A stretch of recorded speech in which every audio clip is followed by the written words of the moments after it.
Bonjour à tous, nous allons donc prendre aujourd'hui notre chapitre du Tanya, chapitre 7. Donc nous continuons. Ach nefesh achiyoni sheba amit sheba Israël, shemitzad aklipa menubeshet bedam adam kiniskar lehil.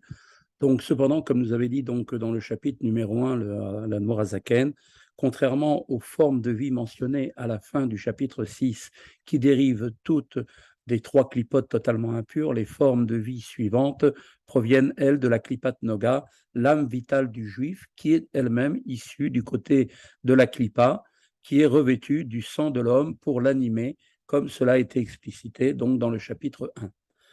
Ainsi que les âmes donc des animaux, des bêtes sauvages, des oiseaux et des poissons qui sont purs, conformément aux lois de la Torah, et ainsi tous ces animaux sont permis à la consommation, et l'existence et la vitalité donc de tout le monde minéral et de tout le monde végétal permis à la consommation. Donc c'est là donc la source de toutes ces créatures. De même, nous dit l'Admorazaken, Vechem kiyum achayut kol maase, dibur marshava benyane olamazé, she'en be'em tzad isur. De même, l'existence et la vitalité de toutes les actions, paroles et pensées qui relèvent de sujets de ce monde et qui ne présentent pas d'aspect interdit, n'étant ni une racine ni une branche des 365 préceptes négatifs et de leurs dérivés interdits par la Torah ou par ordre rabbinique, mais qui, ces pensées,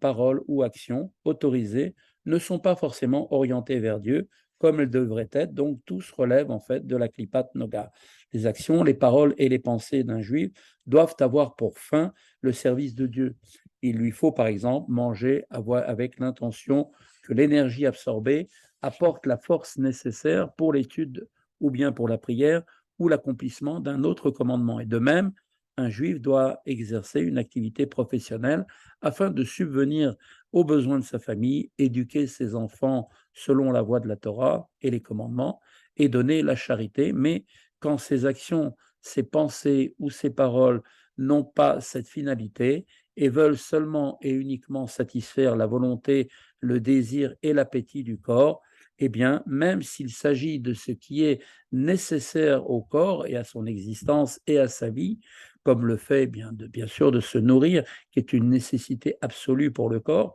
l'acte en tant que tel n'est donc pas fautif, mais il est affecté en fait d'un manque par le fait que son intention n'est pas orientée vers Dieu, c'est-à-dire qu'il ne vise pas au travers de cet acte l'acquisition de la force nécessaire pour pouvoir ensuite l'employer et employer son corps au service de Dieu.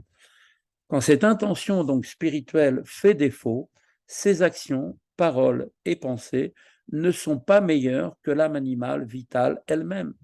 Tout ceci, c'est-à-dire l'âme avec ses actions, ses paroles et ses pensées, eh bien, dérive du second rang des clipotes et de la citra achara, qui est en l'ordre ascendant des clipotes, la quatrième clipa appelée clipat noga,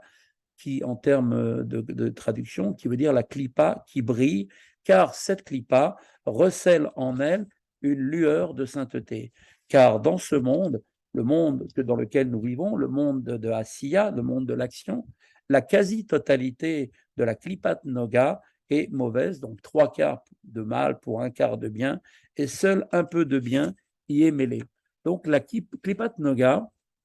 qui est un mélange de bien et de mal, provenant donc de l'arbre de la connaissance du bien et du mal, existe également dans les mondes supérieurs. Les proportions de bien et de mal qui la composent vont varier cependant d'un monde à l'autre. Dans le monde de Briga, la Klipat Noga est constituée essentiellement de bien et ne renferme qu'une présence minime de mal, séparée du bien. On donne d'ailleurs aussi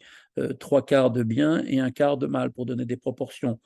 qui est donc en fait et qui sont donc effectivement donc qui est donc effectivement dans le monde de Yetzira aussi. Elle est composée, le monde d'après, en dessous, composé de bien et de mal de manière équivalente, 50-50. Alors que dans le monde d'Asiya spirituel, le mal prédomine, et dans le monde physique d'Asiya, dans notre monde à nous, la quasi-totalité de la Klipat Noga est mauvaise, et seul un minuscule faisceau de bien et de lumière se trouve mêlé au mal. Donc en fait, quand on dit trois quarts de mal et un quart de bien, c'est dans le Asiya spirituel, alors que le Asiya matériel, qui est le nôtre, dans lequel nous vivons, ce monde, eh bien là, il n'y a vraiment qu'une toute petite, minuscule faisceau de bien et de lumière. De ce peu de bien, eh bien, sont issus les bons traits de caractère présents dans l'âme animale du juif, comme il a été expliqué précédemment dans le chapitre 1. Ce chapitre avait expliqué et établi que les qualités inhérentes du juif, telles que la compassion, la bonté, proviennent de son âme animale. Cette âme est en effet dotée de nobles traits de caractère, bien qu'elle soit issue elle-même de la klipa, car il s'agit en l'occurrence ici de la Klipat Noga, en laquelle se trouve, comme on vient de le dire, également un peu de bien. Dès lors que la Klipat Noga est ce mélange de bien et de mal, donc toutes les actions, donc les paroles et les pensées qui émanent, peuvent alternativement viser une bonne ou bien une mauvaise fin. Rabbi Shneur Zalman va ainsi maintenant nous expliquer que la même action parole-pensée sainte, lorsqu'on a en vue le service de Dieu, a un caractère négatif dans l'hypothèse contraire. Or, nous dit-il, elle, la Klipat Noga, est une catégorie intermédiaire entre les trois clipotes totalement impures et l'ordre et le rang de la sainteté. Elle est donc tantôt incluse dans les trois clipotes impures, comme il est écrit dans le Etzraïm à la porte 49 au début du chapitre 4, qui cite le Zohar, tantôt incluse et élevée à la catégorie du rang de la sainteté. Et ce, quand le bien mêlé en elle est extrait, séparé du mal, prédomine sur lui, s'élève et est absorbé dans la sainteté. Cette affirmation, Rabbi Shneur Zalman l'illustre à présent par l'exemple d'une action et d'une parole neutre qui tirent leur vitalité de la Klipat Noga. Autrement dit, elle peut être accomplie ou bien proférée pour le bien ou pour le mal. Ainsi, va-t-il maintenant nous montrer que cette vitalité rejoint la sphère de la sainteté quand cette action et cette parole sont dirigées vers le bien, et qu'au contraire, elle chute jusqu'au niveau des trois clipotes impures, totalement impures, quand elles ne font que répondre à un désir physique. Par exemple, tout de suite un exemple, quand quelqu'un va consommer de la viande grasse de bœuf et boit du vin parfumé, non pas dans le but de satisfaire un désir physique, mais pour élargir son esprit pour le service de Dieu et sa Torah. Alors, comme le disait d'ailleurs lui-même Rava, bon, cela est rapporté dans la Gemara Yoma, là-bas, 76b,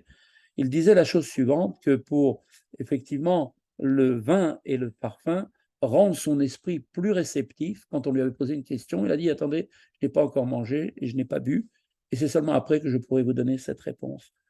Ou bien pour observer le commandement de prendre plaisir du Shabbat et des fêtes, c'est dans ce sens que la personne va vouloir manger, va vouloir boire.